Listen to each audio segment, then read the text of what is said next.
The galaxy was wide, filled with endless stars, but the planet Zareth stood out like a jewel among them. Its skies shimmered with soft violet clouds, and its cities sparkled with crystal towers that caught the light of their twin suns.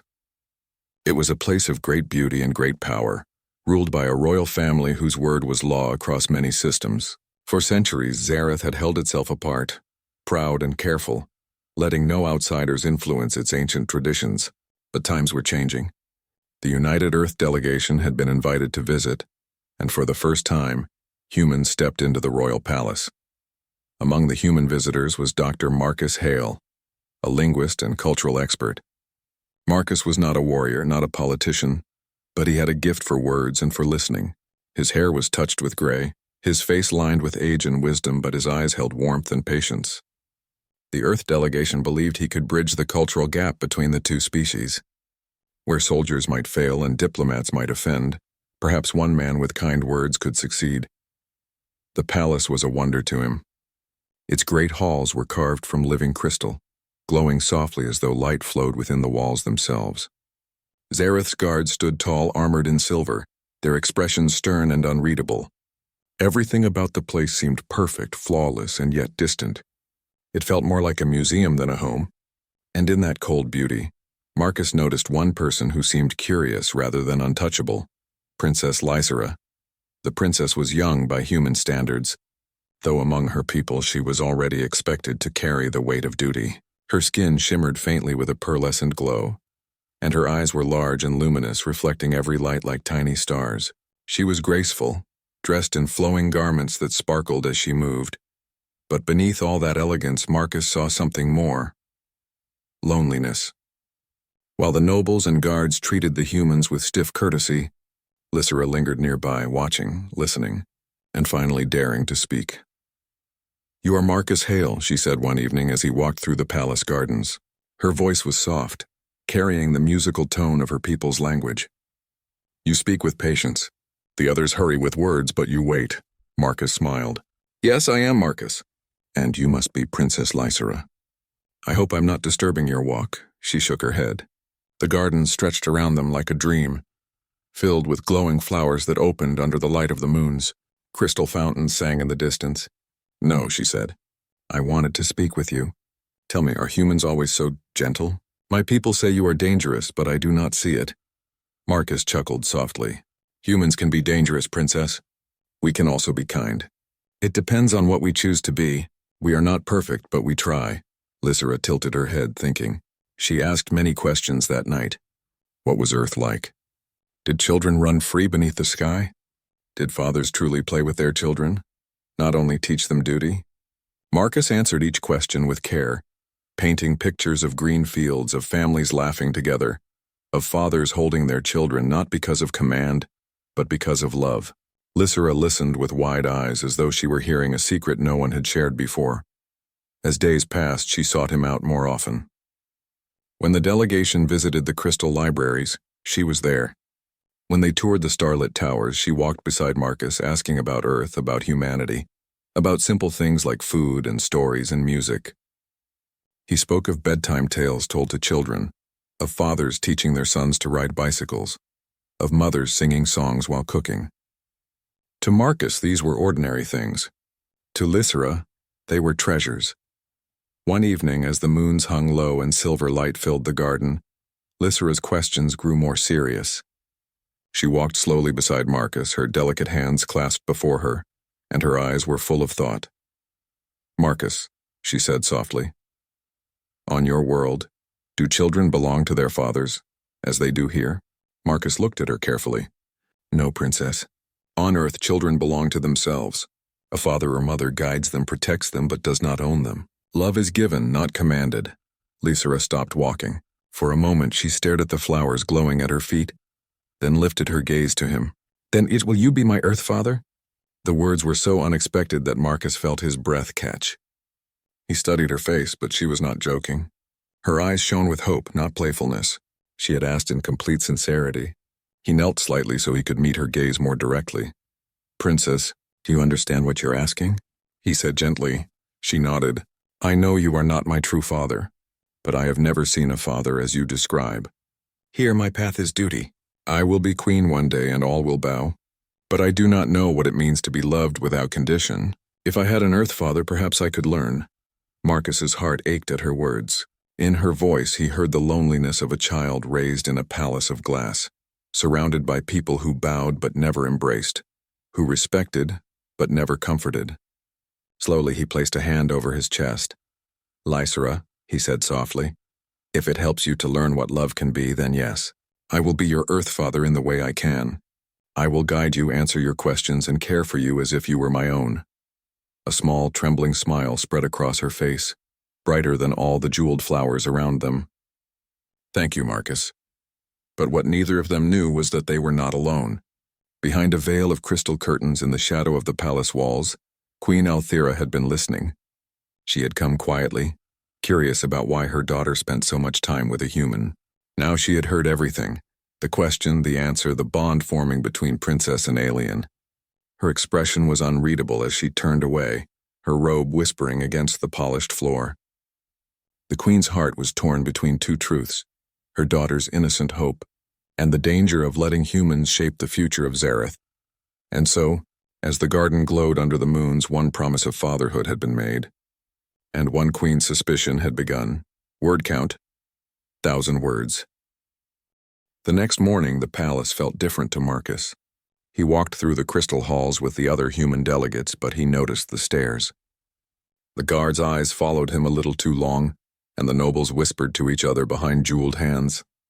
He did not know that Queen Althera's silent watch in the garden had changed everything. What was once curiosity had now become suspicion. When Marcus entered the main chamber, the queen was already seated on her high throne. Her crown shone like a star, and her eyes were sharp, calm, and unreadable. The nobles filled the room with their glittering robes, standing in 2 rows like living statues. Princess Lysera was there too, her gaze finding Marcus immediately, her face brightening just slightly. The queen raised her hand, and silence spread across the chamber. Dr. Marcus Hale, she said, her voice echoing across the polished crystal floor. You will stay after this gathering. I wish to speak with you. Marcus bowed respectfully. As you command, Your Majesty. The meeting moved on, with officials discussing trade routes and shared research, but Marcus could not stop thinking about what awaited him. He saw Lysera's anxious glances, and he tried to offer her a reassuring smile. Yet deep in his chest, he felt the weight of something serious. When the hall emptied, Marcus stood alone before the queen's throne. The guards remained at a distance, silent but alert. Queen Althera leaned forward slightly, her gaze sharp. My daughter, she began, her voice low, has spoken of you often these past days. She tells me she learns much about Earth. But last night I heard words from her that no Zareth queen should ever speak. Marcus stood tall, though his heart raced. She asked me something, yes. She asked me to be her Earth father. The queen's eyes narrowed. Do you understand what that means here? To us, a father is not simply one who protects. He commands, he owns, he shapes the heir to his will. If my daughter looks to you in such a way, it is no small matter. It could change how my people see her, how they see you. Marcus chose his words carefully. Your Majesty, in my culture, fatherhood is not about command. It is about guidance. A father shows love without asking for it in return. He teaches not with chains, but with open hands. When your daughter asked me, I understood her meaning. She does not seek to break your traditions, but to feel something she has never known. Unconditional care. The queen's expression flickered only for a heartbeat, with something Marcus could not name. Was it pain? Was it longing? But then her mask returned, cold and regal. You speak boldly, she said. But bold words can be dangerous. The nobles will twist them. They already whisper. They wonder if the princess has betrayed her people by admiring an outsider. Marcus lowered his voice, then let them whisper. I am not here to steal your daughter's loyalty, nor to weaken your throne. I only wish to show her the beauty of humanity if you allow it. For a long moment, Queen Althera said nothing. The chamber was silent except for the soft hum of crystal lights. Finally, she waved her hand. You may continue to speak with her. But understand this. One wrong step, one suggestion that threatens my rule, and your place here ends. Marcus bowed deeply. I understand. The days that followed were heavy with tension. Among the alien nobles, whispers turned into rumors. They spoke in hidden corners. The princess wants a human father. The queen tolerates it. What does this mean for us? Some nobles feared humans were planting secret influence to control the throne. Others wondered if it was a sign of destiny, a bridge between two worlds. Princess Lysra, however, cared nothing for rumors. She still sought Marcus's company whenever possible. They sat together in the palace gardens, in the libraries of shining crystal, and sometimes even on the palace balconies, where the city of Zareth glittered below. One evening, Lysra asked, "Marcus, do your people tell stories to teach their children?" "Yes," Marcus said with a smile. "Stories are one of our oldest gifts. They teach lessons about kindness, courage, and truth. My father used to tell me one when I was very small. Do you want to hear it?" Lysra nodded eagerly. So Marcus told her a simple earth tale about a boy who found a small bird with a broken wing. While others walked past, the boy cared for it. In time, the bird healed and flew away, but it always returned to sing at his window. "The lesson," Marcus explained, "is that kindness creates bonds that last even when you let go." Lysra's eyes shone. "That is beautiful. Here our stories are about duty and sacrifice. They teach us to obey, not to love." Marcus placed a gentle hand over his heart. "Then perhaps it is time you hear both kinds of stories. Yours for strength, mine for kindness. Together they can guide you." For a moment Lysra's joy was pure, but in the shadows of the palace corridors other ears listened. Not everyone shared her happiness. One night Marcus walked back to his chamber when two alien nobles approached. Their robes glittered, but their eyes were cold. "Human," one of them said sharply. "You tread on dangerous ground. The princess belongs to her people, not to you. Do not fill her mind with strange earth ideas." Marcus met their gaze calmly. "I do not command her. She chooses to listen. If she learns something of kindness, is that a crime?" The nobles scowled. "It is not kindness we fear, but change. Change breaks empires." Then they turned and vanished into the crystal corridors, leaving Marcus with a chill in his chest. Meanwhile, Queen Althera watched everything with growing unease. From her private chamber she observed her daughter's smile when she spoke of Marcus. It reminded the queen of a time long ago, when she too had wished for warmth beyond duty, but her crown had stolen it from her. One night, as she sat alone, she whispered to herself, "Is it weakness? Or strength? To love without condition?" Her reflection in the crystal mirror did not answer, but the thought haunted her. The tension reached a peak when Lysra spoke openly during a dinner in the royal hall. In front of nobles, guards, and human delegates, she said, "Marcus told me a story of kindness. Perhaps kindness is stronger than command." The hall fell into stunned silence. Forks froze. Eyes widened. Nobles exchanged sharp glances. Queen Althera's hand tightened on her cup, but she did not speak. Instead, she studied her daughter carefully. Marcus bowed his head slightly, knowing the storm had now broken.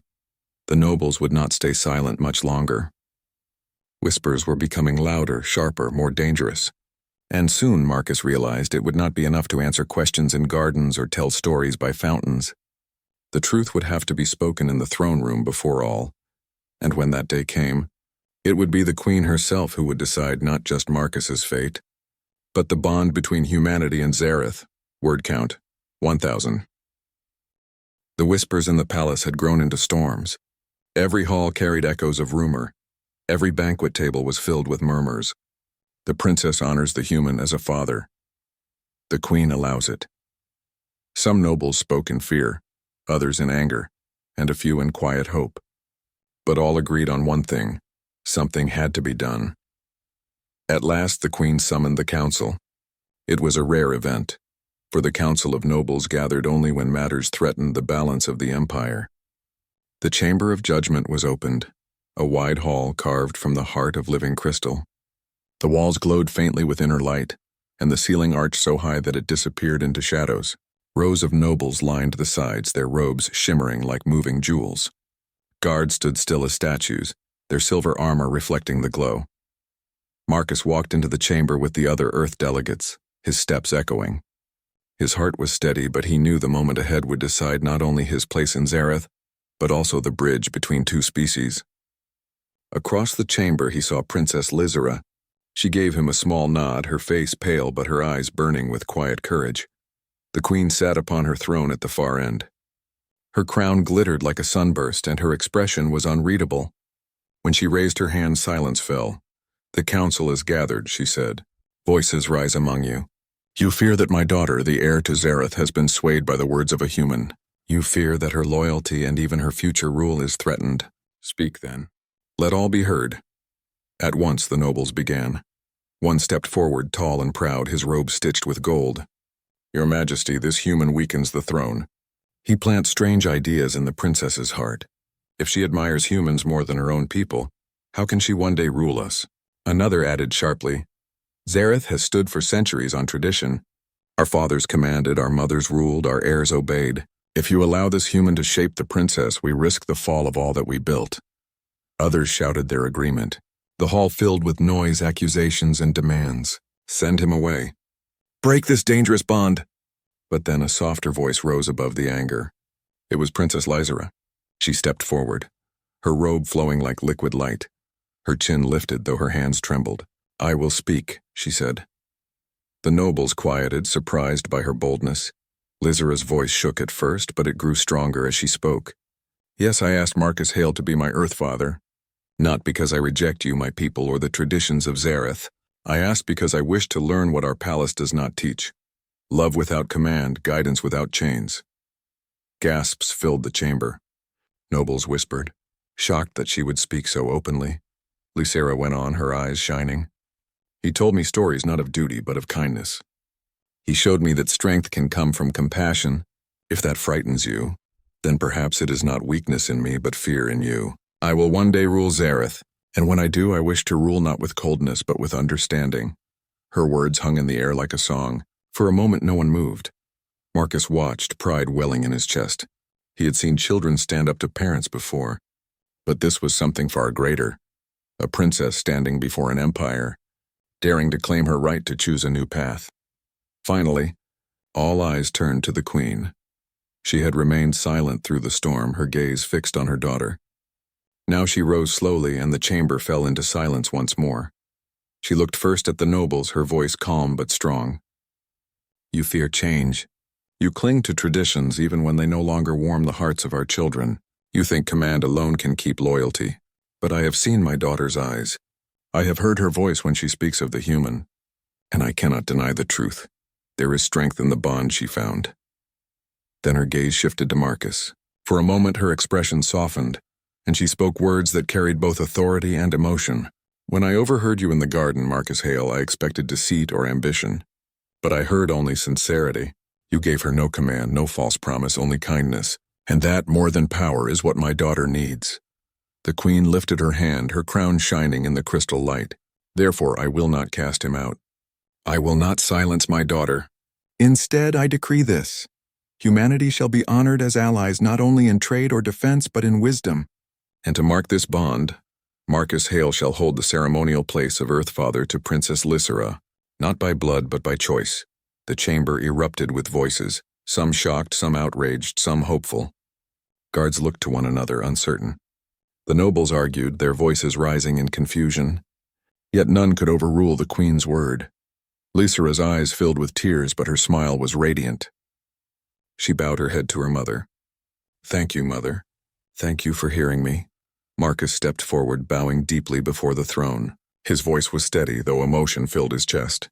"Your Majesty, I am honored beyond words. I swear I will guide her only with truth and compassion, as I would my own child. I will never betray the trust you have given." The queen studied him for a long moment, then gave a single nod. "See that you keep your promise, Earthfather." That night the palace was alive with change. The hall still buzzed with whispers, but a new note had joined them. Curiosity, wonder, even cautious respect. Some nobles frowned, but others seemed to question their old beliefs. In the quiet of the garden, Marcus sat with Lysera once more. The moons glowed above, the fountains whispered, and the flowers shimmered. Lysera looked at him, her eyes bright with gratitude. "You did not need to defend me," she said softly. "But you did. You stood by me even when the whole hall was against us." Marcus smiled warmly. "That is what a father does, Lysera. He stands beside his child, no matter the storm." She leaned closer, her voice almost a whisper. "Then I am glad you are my Earthfather." For Marcus, the moment was more than personal. It was the symbol of what humanity could offer the galaxy. Not weapons, not riches, but the power of simple kindness. of bonds chosen freely. For Lysera, it was the first step toward a future where she would rule not with cold command, but with warmth and wisdom. And for Queen Althera, though she did not admit it aloud, it was a quiet reminder of what she herself had long buried deep inside, that even a queen long bound by duty could still long for love. The stars shone brightly above Zareth that night, as if the galaxy itself watched and approved. Humanity had won no battle, built no empire, but it had done something far greater. It had changed hearts.